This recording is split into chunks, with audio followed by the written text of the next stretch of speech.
Hi, this is Adam from Small Town Machine Shop, and we are going to finish the phase converter today. So, my motor, I've got my plugins going there. And one thing to do with any new motor, or well, new to you motor, set your meter to ohms or continuity check or this. Okay, now, these leads should have continuity between them all, like that. Now, none of them should ideally have continuity to the frame. And typically, I won't say 100%, typically if one does, they all do. And then, you want to check where you're going to hook your ground to the motor. Then touch another grounded part.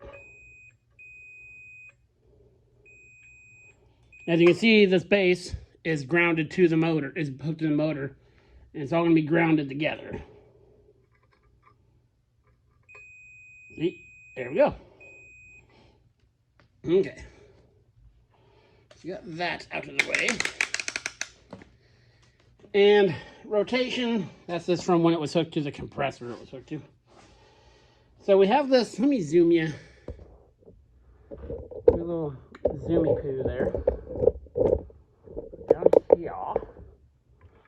This one has a bigger hole in it from the conduit. So you can get these washers. Got some more here. So I went to the store, I forgot what size it was. I just bought some of all. So these will take up the space to fit the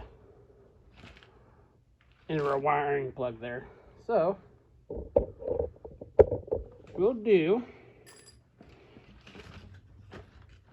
try to find a way I can do this without knocking you guys over while I'm doing it. Let me pull the motor this way. Whew, she's heavy. So gonna get this stuff out of the way here.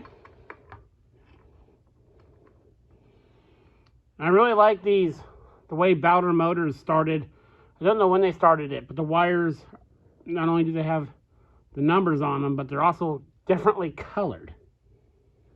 So you don't have some of the problems with earlier motors of when the numbers disappear, then it's happy, magic, cool, fun time trying to figure stuff out.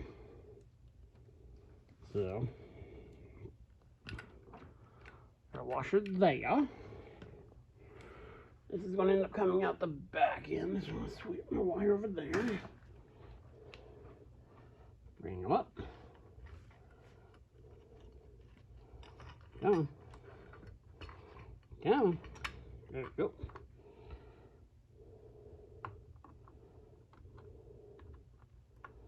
Put Mr. Washer on there.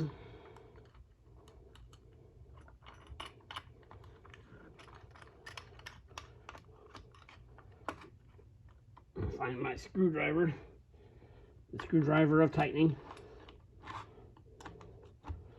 I'm not gonna kill it tight because I don't know the position of where it's gonna hook into the wall yet. As far as if I want to, twist it off this way or that way. So for now, we're just gonna get tight enough that stuff stays in there. Now, take our leads here, separate them out. And with these connectors like this, again, it's just a matter of pushing it in there. These ones have a small slotted screw in them. Some of them will have a small Allen head bolt in there. Now run these down.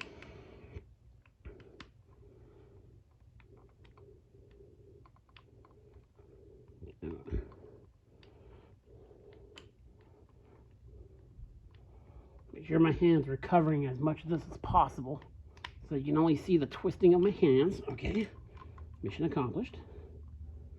And then what I like to do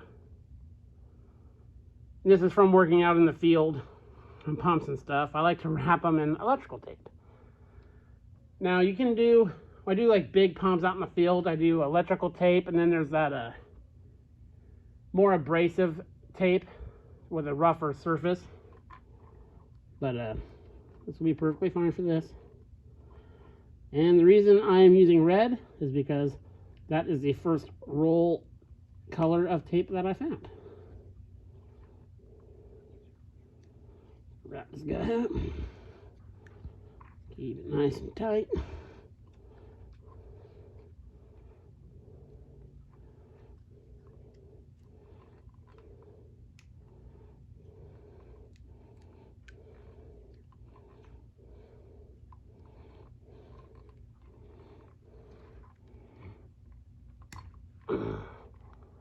There we go.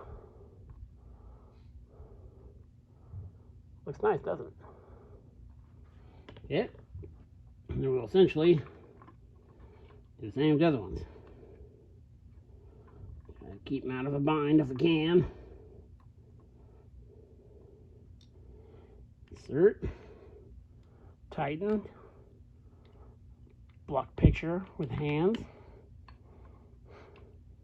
It's important you don't forget that last step.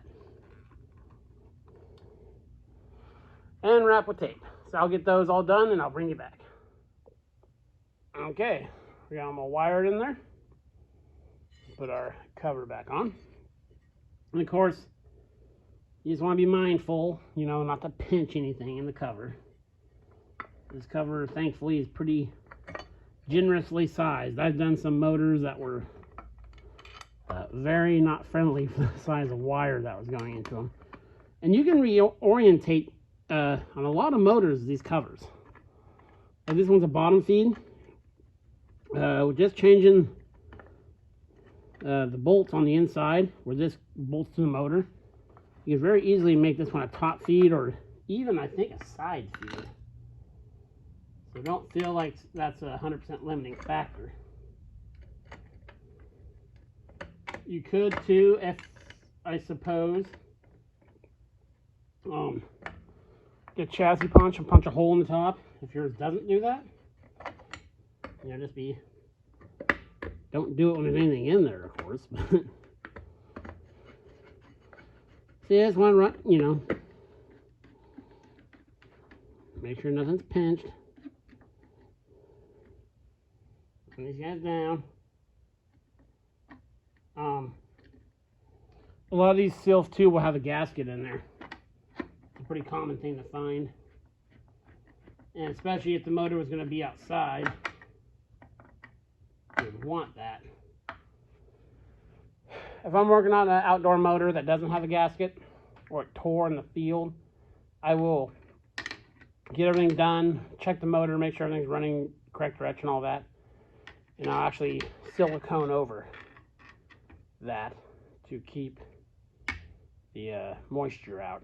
And I'll even sometimes see how this head here, the way it's orientated, you know, if water were to hit this, it would, you know, go down here and maybe puddle. I've even smoothed over why I have the silicone out. I mean, you might as well do what you can. So I'll even, you know, smooth that out so water has, you know, just go off there.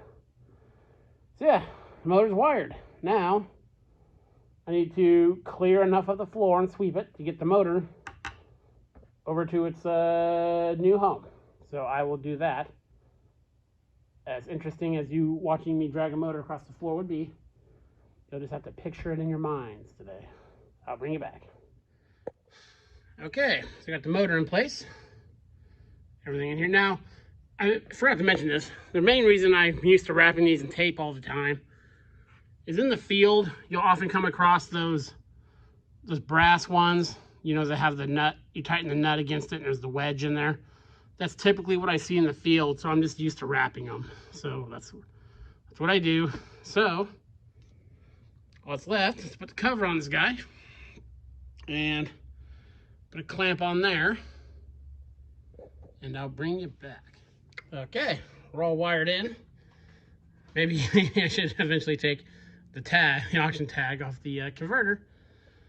Yeah, so power's coming. I still gotta get a thing to secure that. No biggie. So that's coming in here. It's going down to there, junctioning to the motor, up to the fuse panel. So let's see how we did.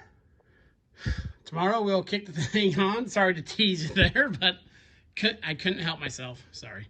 Yep, tomorrow we'll kick it on and we'll do some testing and see how the cheapest converter kit I could find on the internet works.